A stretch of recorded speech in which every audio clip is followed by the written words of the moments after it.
Hey folks, it's the Red, and welcome back to Let's Play Shantae Half Genie Hero.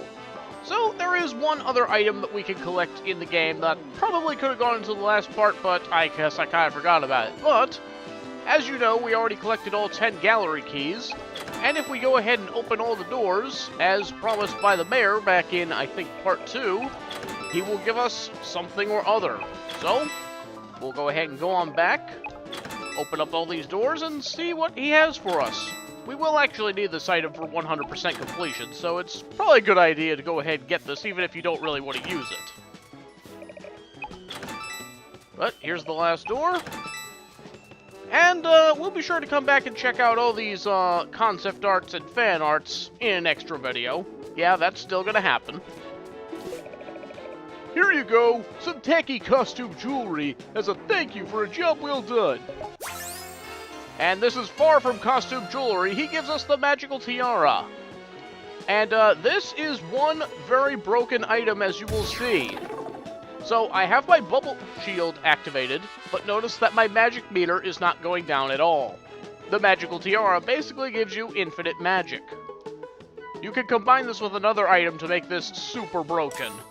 So for that reason, I'm just going to go ahead and deactivate the magical tiara, because we don't really need that. We're better than that. So yeah, aside from that, all we have left to do now is to buy the rest of the items that we haven't gotten yet from the item shop. So, we'll buy the last set of items, the flamethrower, scimitar, and invincibility. And with that, that should be everything sold out. Yeah, we've bought this guy out. So, let's go ahead and go talk to Sky and make our way to Risky's hideout. By the way, another item that you're going to need for 100% is the Super Revive Dance from the Snake Girl that you can find in one of the levels. Just thought I should mention that too. And as usual, I'll be sure to demonstrate what all of these new items look like in action once we get to the next level. But for now, on to Risky's hideout and on to the final battle. This is the place. Risky Boots is hiding the Dynamo somewhere close by. One final word of warning. It's you! If the enemy succeeds in turning the Genie Realm into evil, you must destroy us and our magic with us. Hesitate, and your world will fall forever into darkness. I understand. I believe in what my friend said. I can't think of myself as half good enough anymore. Everyone in Scuttletown, Sequinland, the entire Genie Realm is counting on me. I'll stop Risky Boots at any cost. No pressure or anything. Let's go. So anyway, this area kind of starts us off in an area that looks very similar to Mermaid Falls. So I guess that's a clue in to change into mermaid form. But yeah, there's not really much to see here. Just a quick dip into the water. Swim underneath. Is it just me, or do those rocks kind of look like eyeballs? You see them? Really weird. But anyway, swim into this pipeline. And we're going to find ourselves in a section that is very similar to what we had in Risky's Revenge. Leading up to the final battle in that game, we had this Gradius-lite section where we used the mermaid bubble in order to, in an auto-scrolling section, to basically plow through everything in our path. And so, yeah, we've got ourselves a callback to that, which I think is pretty neat. However, we will not be alone in this.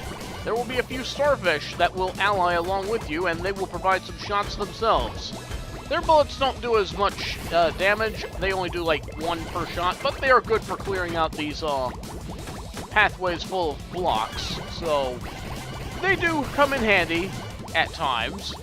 And it really just makes it look like a barrage of ammunition going at the enemy, which is really satisfying to look at. For the most part, you don't really need to worry about taking too much damage because the enemies are dropping health, as well as some magic, though you don't really need it for these particular sections. This part can get a little hairy, but but each of these enemies will explode on each other and set each other off so that you can get by without getting hit. And as we start getting closer, we're going to start having tinkerbats with scuba gear shooting at you. Just shoot them once and they'll go flying off. They can also arc their shots down when they pass over you, so you'll want to watch out for that as well. But other than that, not really too much you need to watch out for here. You can be kind of reckless here. It's mainly just a fun little scroll to the right, mash the shoot button as you go along kind of thing. It's too bad. I kind of feel like they could have made more of a challenge out of this. Like, it does feel a little too easy. I mean, you don't even really need to have things like the bikini armor to really make it through here. Because I never really found this section to be all that difficult. It is a little on the long side as well, so, still, I don't mind it too much. Little chain reaction going on there. Very fun.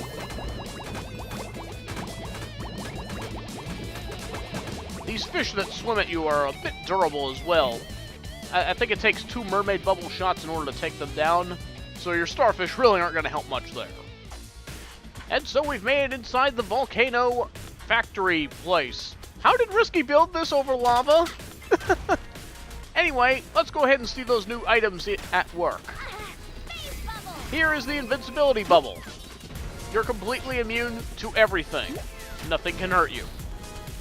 This item is kind of broken, especially when combined with the magical tiara. You basically trivialize any kind of challenge in the game.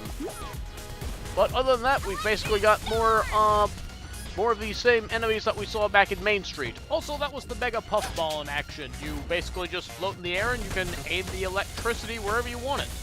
It's not really good for those flying tinkerbats, but there it is. And this flower is giving us a little clue. Stomp on it and you can make this ground go down and allow yourself to get through here. Next, let's have a look at the flamethrower. You can basically just hold yourself in the air and constantly shoot. And avoid any kind of obstacles at the same time. That's kind of fun to use sometimes. And finally, we have the scimitar, which I will show once we actually have some enemies to look at. We'll go ahead and use bat form to get across here. Definitely best to hair whip those flying tinkerbats. But yeah, as you can probably imagine, this being the final area in the game is going to make full use of all of your transformations in order to make it all the way across here. Here we have some monkey bullet action. And another one for the elephant. I think the only one that doesn't really get a chance to shine here is mouse form. Unfortunate, but oh well. There's only so much you can do with a mouse after all. Anyway, scimitar. It's very similar to the pike ball. It's basically a stronger version of it. Definitely useful for fighting bosses, I think. It has better range than the super pike ball.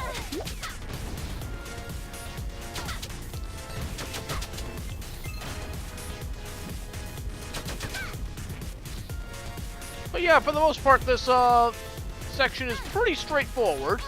Ugh, didn't have any jumping room there. That tinkerbat's a little inconveniently placed. Alright, now we will go ahead and go over to harpy form to fly over this. Yeah, you can expect to see a lot of harpy dancing during this level.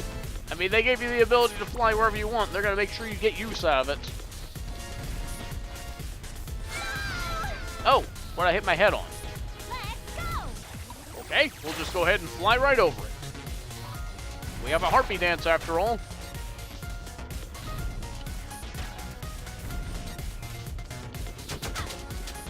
That one can also be a little difficult to get to in time.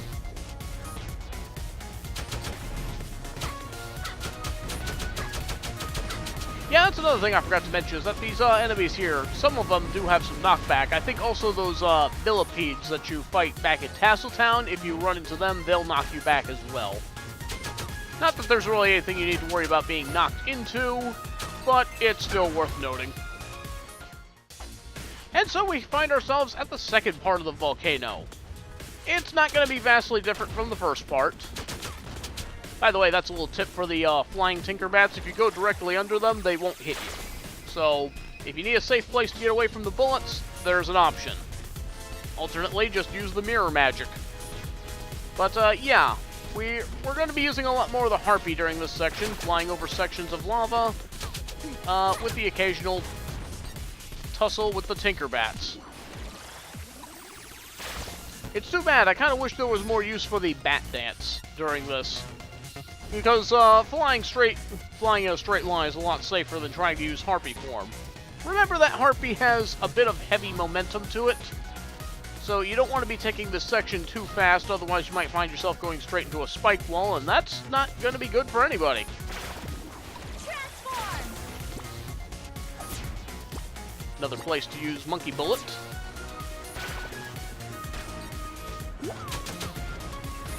And a few more tinkerbats to get past. You would think that the tinkerbats would up their game a little more than just having a beefier tinkerbat with a propeller backpack and a pistol. But oh well. Now, be very careful going into this next section because you're going to have a lot more of the pressing spike walls like this that have a bit more reach to them. And not a whole lot of room to maneuver. This part can be particularly uncomfortable. You have to wait for the spike walls to open up and then move forward before the ones that you're parallel with close in on you. And also don't go in lava.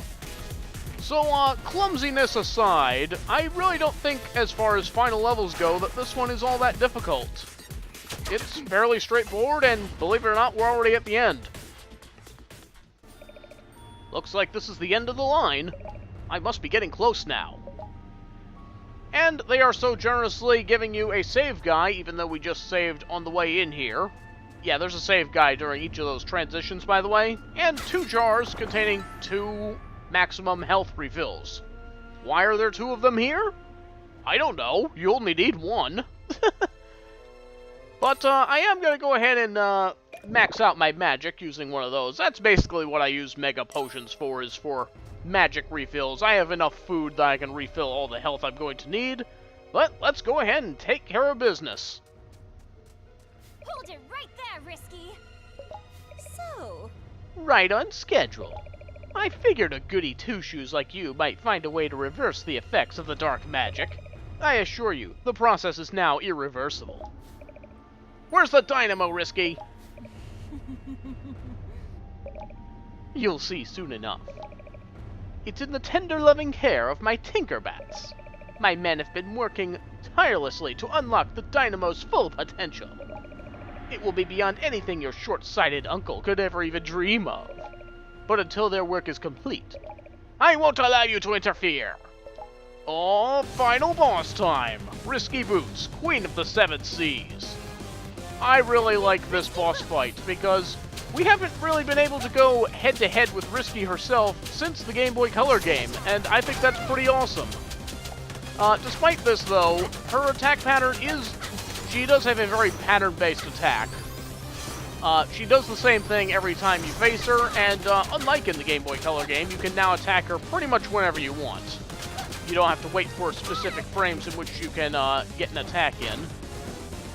But yeah, she'll do the same attacks every time you fight her. She'll shoot her pistol straight forward at the beginning, then she'll do a triple shot, then she'll jump up and do another triple shot at the ground, then she'll come at you with this cannon attack, and then come down with an anchor. You can get a few hits in while she's doing that, but then she'll just start swinging around and summon some tinkerbats in to come and attack you while throwing fire at you. This is a good time to refill your magic, so be sure to capitalize on that as well, and also try not to stand where she's throwing the fire. That would probably help out as well. And from there, it's basically just wash, rinse, repeat. So when she's done hopping around, she'll run to one side of the screen, and then she'll do her pistol attack. You can jump over it, or you can stand back and try and jump between the shots. Then she'll charge across with her sword.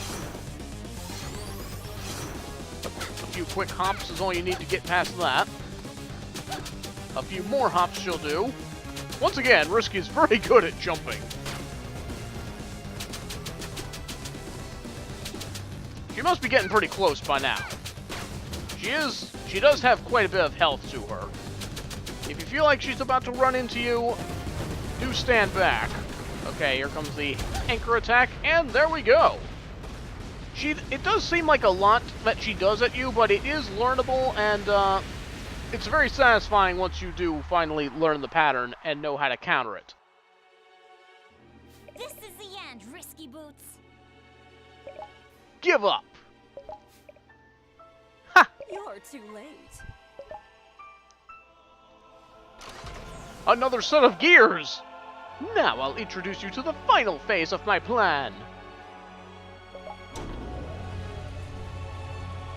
Behold my evil elevator!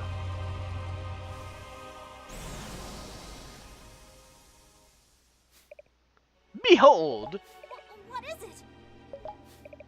The new and improved Dynamo! I like what you've done with the nose. What have you done to it? My tinkerbats have increased its potential in every way. My moment of victory has arrived. Watch as I turn your precious Genie Realm inside out. And she's going to open the gateway to the Genie Realm. I've got to destroy the Dynamo before it's too late.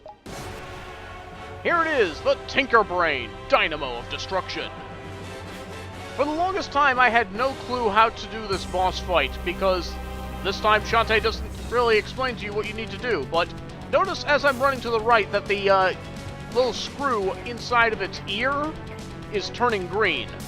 Once it's completely turned green, all these little generators will pop out. Then you just need to run up to each one, hair whip it a few times. You don't have a whole lot of time to do so, because, yeah, they'll go down pretty quickly.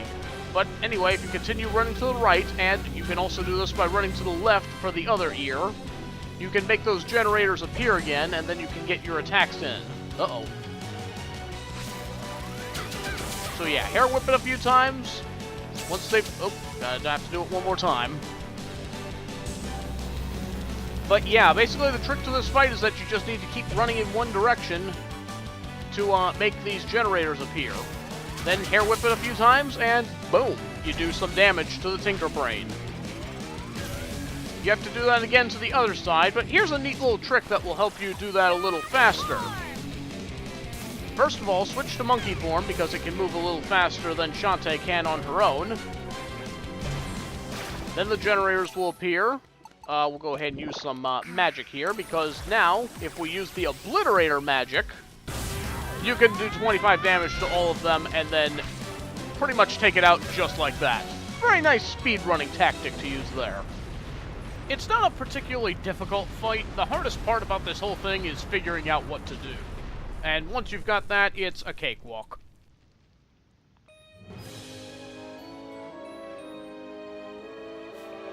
Whew, that was close. I deactivated the Dynamo just in time. And the Genie Realm is safe and sound. Huh? That voice. You've battled valiantly and accomplished so much. Magic Light! Daughter of the Genies. It's you! You've risked your life time and again to fight for justice in service of others. And we are forever grateful for your kindness and your loyalty.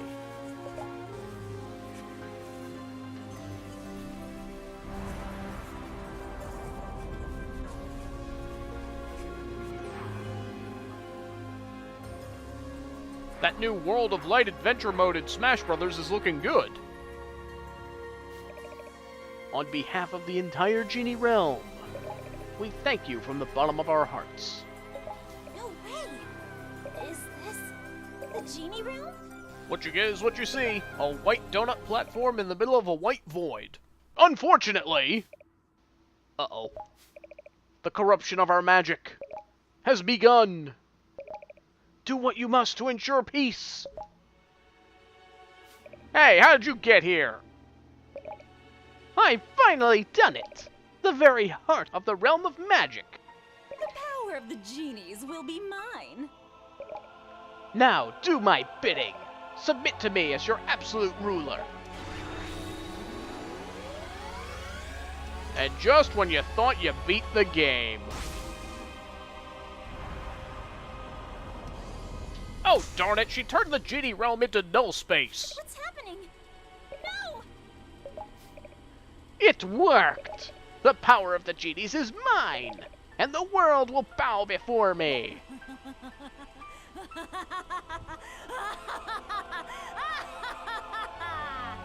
That was quite a laugh, but I think your laughing animation is a little late.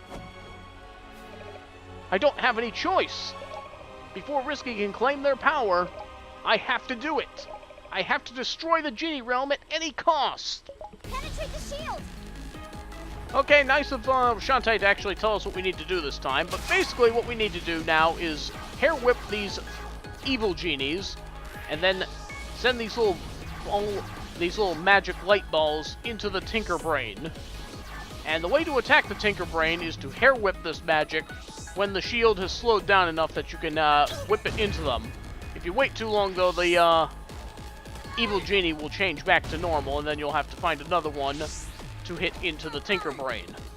So yeah, you don't have a whole lot of time to act, and yeah, if you miss, it will just hit that red part of the shield, and then you won't be able to do any damage. In which case, move on to the next genie and try again. Oh, this thing's going too fast again.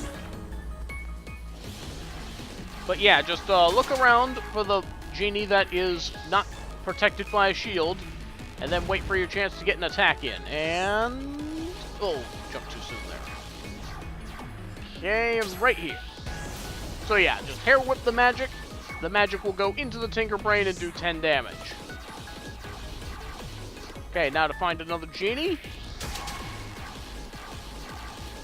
And... there we go. So yeah, basically wash, rinse, repeat at this point. So while you're looking for a genie to hair whip, make sure you're watching out for the black magic spells that are occasionally flying across the screen. It's very easy to wind up getting hit by those, and without bikini armor, they can hit you pretty hard. I mean, with bikini armor, they're doing a whole heart of damage, so definitely going to want to watch out for those. And another one. Getting pretty lucky with the placement of these unshielded genies. Probably could have used some barrier magic there. Yeah, sometimes the genie will suddenly get shielded by the time you reach them, which is kind of annoying. But not doing bad so far. Okay, looks like the next one's over here. Feel free to use monkey magic in order to get to each of these genies a little faster as well. Oops, looks like I clipped the edge of the wall there.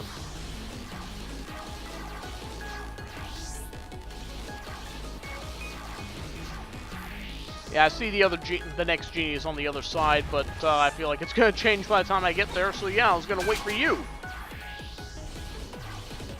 Once again, keep your eyes peeled for any magic coming your way while you're waiting for your chance to attack the Tinker Brain. Come on, slow down. There we go.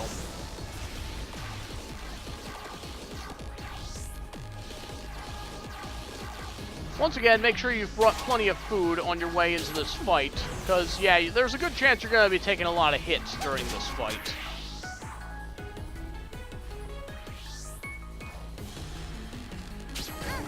Oh, why did I do that? Oh, well. Quick, get it in there! Okay. Yeah, this fight can also take a little while, because being only able to do 10 damage per attack, and I think this thing has 100 hit points, you might be at this for a little while.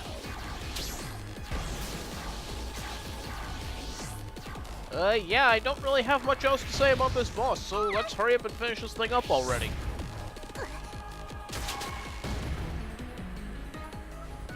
Hopefully this will be the last hit. And it is! So, yeah, that's the Tinker Brain fight, and with that, we have finished the game. And now we are on our way to the endings. Fool! Blasted no good! Wretched, meddling runt! And also you smell bad! You've ruined everything! My perfect plan! I almost had it all! But now, I'll have the satisfaction of sending you straight to a fiery grave!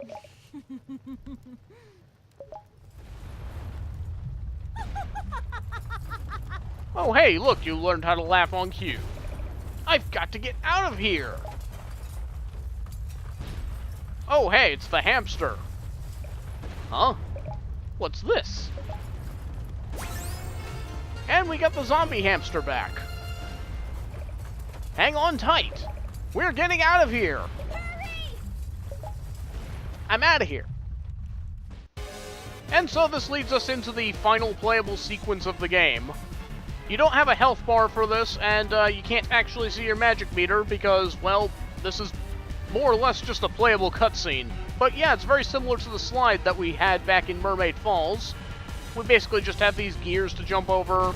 There's going to be some lava behind us, but you don't really need to worry about hitting any of this because the only way you can actually lose is if you fall into a pit or get touched by the lava, in which case you'll just have to do this whole thing over from the beginning. So there's not really any real danger here. It's very much like the opening scene to the game when we were first discovered the Genie Realm. Hold on to this hook and then just don't press anything and you'll automatically go down to the next one, by the way. No need to jump from one to the next. And it's a good thing we're not taking any damage here because these are some tough jumps right here. I've never been able to jump over those gears without getting hit. But I appreciate the set piece at the very least. It's very interesting. You can also still use your magic, but again, there's not really a need for it. Anyway, grab onto this last hook here. And we're through. Exciting escape complete!